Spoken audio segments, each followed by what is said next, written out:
This terrible pandemic represents a huge challenge right across the world. If we are to generalize massively at the outset of this interview, how do you feel the international community is handling the response? To generalize, badly. We know that some countries have handled the disease well. Germany springs to mind, South Korea as well. But we know that there's been far too much what I would call denialism, too much head in the sandism, too much hoping for the best, and not enough of the kind of grip and unified action that's important, both in some countries. I'm talking to you from the United States, where the holes in the American safety net have really been shown to be very serious, but also internationally, where there's been so little international leadership. The G20 seems asleep. The group of 7 leading industrialized democracies couldn't come to an agreement on a statement. And so we're facing the crisis, the biggest crisis in 100 years in health terms, with a very weak governmental response where it really matters.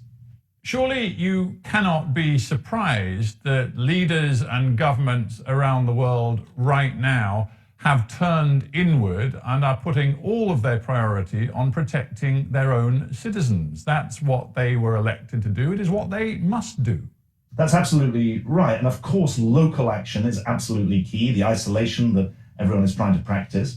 But we all know that this is a disease of the connected world, and a return to anything like normality, anything like the kind of global connections that existed before, is not going to be possible without international action that addresses the weakest links in the global chain, as well as takes local action. We cannot have a future for what the Israeli author Yuval Harari calls a network of fortresses. That is no future at all to address the potential of humankind, never mind the challenges for humankind. And so I think that the wise leaders are taking local action, but they're also thinking regionally and globally as well. But I dare say a lot of people watching this interview will already be saying to themselves and in their heads saying to you, hang on a minute, we don't want to return to that completely open, globalized world. It is that very world which makes the possibility of the spread of pandemics like coronavirus so very easy.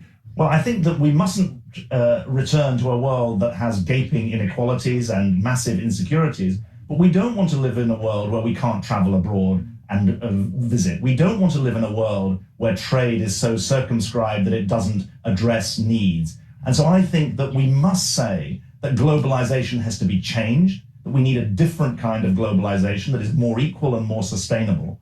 But I think that a world of fortresses, national fortresses, would be a dangerous lesson to draw from this crisis.